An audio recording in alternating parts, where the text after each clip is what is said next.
ओम नमो भगवते वासुदेवाय। नमस्कार दोस्तों, स्वागत है आप सभी का हमारे चैनल भक्ति ज्ञान में। दोस्तों, आज मैं आपको श्रीमद् भागवत महापुराण की कथा सुना रहा हूँ। आप सभी भक्तजन इस कथा को श्रद्धा पूर्वक मन लगाकर सुने। भगवान श्री कृष्ण आप सभी की मनोकामना पूर्ण करेंगे और आप सभी के कष्टों को हर लेंगे। दोस्तों, पिछली कथा में हमने सुना था हिरण्यकश्यपु के द्वारा प्रहलाद जी के वध का प्रयत्न। आज की कथा में हम श्रवण करेंगे प्रहलाद जी का असुर बालकों को उपदेश। लेकिन उससे पहले अगर आप हमारे चैनल पर पहली बार आए हैं तो हमारे चैनल को सब्सक्राइब कर बगल में घंटी के बटन को जरूर दबाएं और वीडियो अगर आपको अच्छी लगे तो वीडियो को लाइक करें और शेयर करें। आइए सुनते हैं श्रीमद् भागवत महापुराण की कथा। प्रहलाद जी ने कहा, मित्रों, इस संसार में मनुष्य जन्म द्वारा दुर्लभ है। इसके द्वारा अविनाशी परमात्मा की प्राप्ति हो सकती है, परंतु पता नहीं कब इसका अंत हो जाए। इसलिए बुद्धिमान पुरुष को बुढ़ापे या जवानी के भरोसे न रहकर बचपन में ही भगवान की प्राप्ति कराने वाले साधनों का अनुष्ठान कर लेना चाहिए। इस मनुष्य जन्म में श्री भगवान के चरणों की शरण लेना ही जीवन की एकमात्र सफलता है, क्योंकि भगवान समस्त प्राणियों के स्वामी, सुहृद, प्रियतम और आत्मा हैं। भाइयों, इंद्रियों से जो सुख भोगा जाता है वह तो जीव चाहे जिस योनि में रहे प्रारब्ध के अनुसार सर्वत्र वैसे ही मिलता रहता है जैसे बिना किसी प्रकार का प्रयत्न किए निवारण करने पर भी दुख मिलता है। इसलिए सांसारिक सुख के उद्देश्य से प्रयत्न करने की कोई आवश्यकता नहीं है, क्योंकि स्वयं मिलने वाली वस्तु के लिए परिश्रम करना आयु और शक्ति को व्यर्थ गंवाना है। जो इनमें उलझ जाते हैं उन्हें भगवान के परम कल्याण स्वरूप चरण कमलों की प्राप्ति नहीं होती। हमारे सिर पर अनेकों प्रकार के वह सवार रहते हैं, इसलिए यह शरीर जो भगवत प्राप्ति के लिए पर्याप्त है, जब तक रोग शोक आदि ग्रस्त होकर मृत्यु के मुख में नहीं चला जाता तभी तक बुद्धिमान पुरुष को अपने कल्याण के लिए प्रयत्न कर लेना चाहिए। मनुष्य की पूरी आयु 100 वर्ष की है। जिन्होंने अपनी इंद्रियों को बस में नहीं कर लिया है उनकी आयु का आधा हिस्सा तो यूं ही बीत जाता है, क्योंकि वे रात के घोर तमोगुण अज्ञान से ग्रस्त होकर सोते रहते हैं। बचपन में उन्हें अपने हित अहित का ज्ञान नहीं रहता। कुछ बड़े होने पर कुमार अवस्था में वे खेल कूद में लग जाते हैं। इस प्रकार 20 वर्ष का तो पता ही नहीं चलता।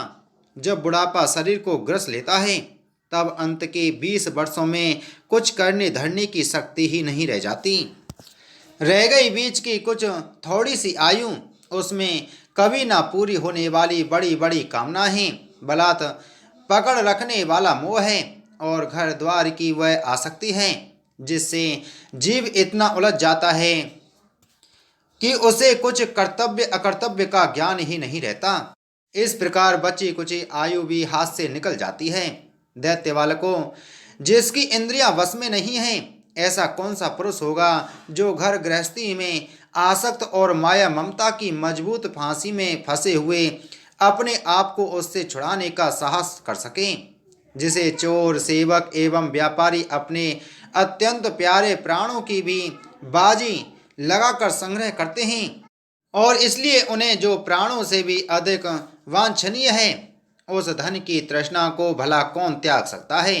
जो अपनी प्रियतमता पत्नी के एकांत सहवास, उसकी प्रेम भरी बातों को और मीठी मीठी सलाह पर अपने को निछावर कर चुका है, भाई बंधु और मित्रों के स्नेह पास में बंध चुका है और नन्हे नन्हे शिशुओं की तोतली बोली पर लुभा चुका है, भला वह उन्हें कैसे छोड़ सकता है।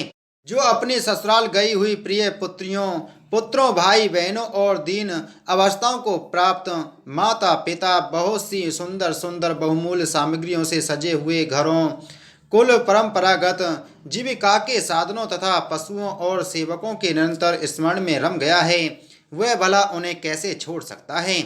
जो जननेन्द्रिय और रसनेन्द्रिय के सुखों को ही सर्वस्व मान बैठा है, जिसकी भोग वासनाएं कभी तृप्त नहीं होती, जो लोभवश कर्म पर कर्म करता हुआ रेशम के कीड़े की तरह अपने को और भी कड़े बंधन में जकड़ता जा रहा है, और जिसके मोह की कोई सीमा नहीं है, वह उनसे किस प्रकार विरक्त हो सकता है। और कैसे उनका त्याग कर सकता है। यह मेरा कुटुंब है, इस भाव से उसमें वह इतना रम जाता है कि उसी के पालन पोषण के लिए अपनी अमूल्य आयु को गवा देता है और उसे यह भी नहीं जान पड़ता कि मेरे जीवन का वास्तविक उद्देश्य नष्ट हो रहा है। भला इस प्रमाद की भी कोई सीमा है?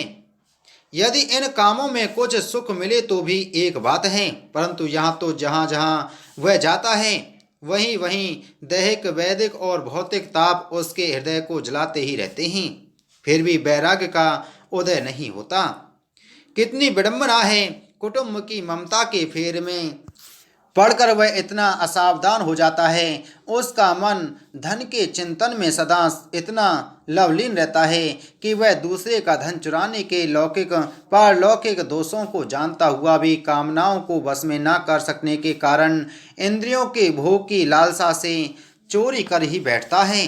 भाइयों, जो इस प्रकार अपने कुटुंबियों के पेट पालने में ही लगा रहता है, कभी भगवत भजन नहीं करता, वह विद्वान हो तो भी उसे परमात्मा की प्राप्ति नहीं हो सकती, क्योंकि अपने पराये का भेदभाव रखने के कारण उसे भी अज्ञानियों के समान ही तम प्रधान गति प्राप्त होती है।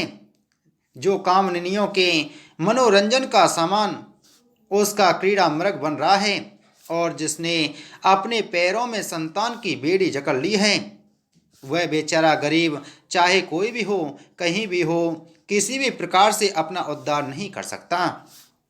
इसलिए भाइयों, तुम लोग विषयासक्त दैत्यों का संग दूर से ही छोड़ दो और आदिदेव भगवान नारायण की शरण ग्रहण करो, क्योंकि जिन्होंने संसार की आसक्ति छोड़ दी है उन महात्माओं के वे ही परम प्रियतम और परम गति हैं।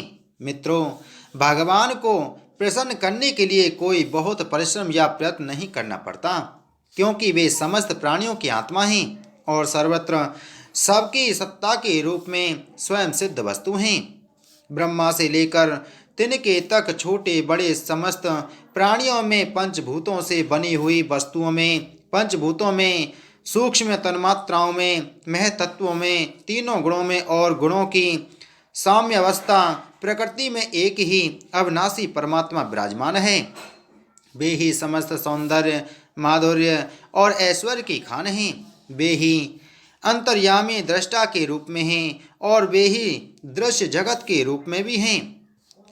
सर्वथा अनिवर्चनीय तथा विकल्प रहित होने पर भी दृष्टा और दृश्य, व्याप्य और व्यापक के रूप में उनका निर्वचन किया जाता है। वस्तुतः उनमें एक भी विकल्प नहीं है। वे केवल अनुभव स्वरूप, आनंद स्वरूप एकमात्र परमेश्वरी हैं। गुणमयी सृष्टि करने वाली माया के द्वारा ही उनका ऐश्वर्य छिप रहा है। इसके निवृत्त होते ही उनके दर्शन हो जाते हैं। इसलिए तुम लोग अपने दैत्यपने का, आसुरी संपत्ति का त्याग करके समस्त प्राणियों पर दया करो, प्रेम से उनकी भलाई करो। इसी से भगवान प्रसन्न होते हैं। आदि नारायण अनंत भगवान के प्रसन्न हो जाने पर ऐसी कौन सी वस्तु है जो नहीं मिल जाती? लोक और परलोक के लिए जिन धर्म, अर्थ आदि की आवश्यकता बतलाई जाती है, वे तो गुणों के परिणाम से बिना प्रयास के स्वयं ही मिलने वाले हैं। जब हम श्री भगवान के चरणामृत का सेवन करने और उनके नाम गुणों का कीर्तन करने में लगे हैं, तब हमें मोक्ष की भी क्या आवश्यकता है? यों शास्त्रों में धर्म, अर्थ और काम, इन तीनों पुरुषार्थों का भी वर्णन है। आत्मविद्या, कर्मकांड, न्याय, तर्क शास्त्र, दंड नीति और जीविका के विविध साधन, ये सभी वेदों के प्रतिपाद विषय हैं। परंतु यदि ये अपने परम हितैषी परम पुरुष भगवान श्री हरि को आत्मसमर्पण करने में सहायक हैं, तभी मैं इन्हें सत्य सार्थक मानता हूँ। अन्यथा ये सब के सब निरर्थक हैं। यह निर्मल ज्ञान जो मैंने तुम लोगों को बतलाया है बड़ा ही दुर्लभ है। इसे पहले नर नारायण ने नारद जी को उपदेश किया था और यह ज्ञान उन सब लोगों को प्राप्त हो सकता है जिन्होंने भगवान के अनन्य प्रेमी एवं अकिंचन भक्तों के चरण कमलों की धूल से अपने शरीर को नहला लिया है। यह विज्ञान सहित ज्ञान विशुद्ध भागवत धर्म है। ऐसे मैंने भगवान का दर्शन कराने वाले देवर्षि नारद जी के मुख से ही पहल सुना था। प्रहलाद जी के सहपाठियों ने पूछा, प्रहलाद जी, इन दोनों गुरु पुत्रों को छोड़कर और किसी गुरु को तो ना तुम जानते हो और न हम। ये ही हम सब बालकों के शासक हैं। तुम एक तो अभी छोटी अवस्था के हो और दूसरे जन्म से ही महल में अपनी माँ के पास रहे हो। तुम्हारा महात्मा नारद जी से मिलना कुछ असंगत सा जान पड़ता है। प्रियवर, यदि इस विषय में विश्वास दिलाने वाली कोई बात हो तो तुम उसे कहकर हमारी शंका मिटा दो। बोलो श्रीमद्भागवत महापुराण की जय। बोलो श्री कृष्णचंद्र भगवान की जय।